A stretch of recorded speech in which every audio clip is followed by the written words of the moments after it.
মালয়েশিয়ার শ্রম বাজার ঘিরে সিন্ডিকেট দেখতে চায় না অন্তর্বর্তী সরকার, সাফ জানিয়ে দিলেন প্রবাসী কল্যাণ উপদেষ্টা ডক্টর আসিফ নজরুল। তিনি জানান, নতুন করে আর কোনো কর্মী নেবে না দেশটি। নানা জটিলতায় যে 17,000 কর্মী মালয়েশিয়ায় যেতে পারেননি তারা প্রাধান্য পাবেন।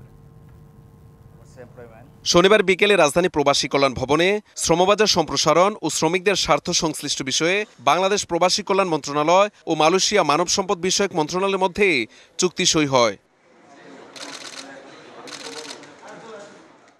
মালয়েশিয়ার শ্রমবাজার নিয়ে আর কোনো সিন্ডিকেট দেখতে চায় না অন্তর্বর্তী সরকার, সাফ জানিয়ে দেন প্রবাসী কল্যাণ উপদেষ্টা ডক্টর আসিফ নজরুল। নানান ধরনের জটিলতার কারণে 17,000 প্লাস ওয়ার্কার ওনারা মালয়েশিয়াতে যেতে পারেন নাই। 18,000 শ্রমিকের ব্যাপারে উনি একটা প্রতিশ্রুতি দিল যে ওনাদেরকে মালয়েশিয়া যাওয়ার সুযোগ দেওয়া হবে। যত দ্রুত সম্ভব কার্যকর করার জন্য আমরা প্রচেষ্টা চালাবো। আমি বলেছি যে রিক্রুটমেন্ট প্রসেসটাকে ওপেন করে দেওয়ার জন্য। আর বাংলাদেশি কর্মীদের স্বাস্থ্য, নিরাপত্তা ও সার্বিক কল্যাণে মালয়েশিয়ান সরকার তাদের সহযোগিতা করারও আশ্বাস দেন। We will look into Convention 19.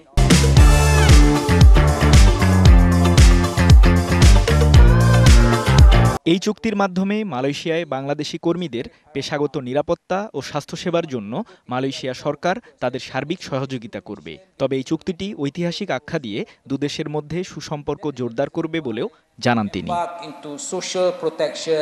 বাংলাদেশের জনশক্তি রপ্তানিকারকদের সংগঠন বাইরা বলছে, সিন্ডিকেট বন্ধ করা সহ কর্মীদের স্বার্থ সংশ্লিষ্ট বিষয়ে গুরুত্ব দিতে হবে সবার আগে। তারা নতুন করে যদি যেতে পারে সুযোগ হয়, তারা কম খরচে যেন তারা যেতে পারে,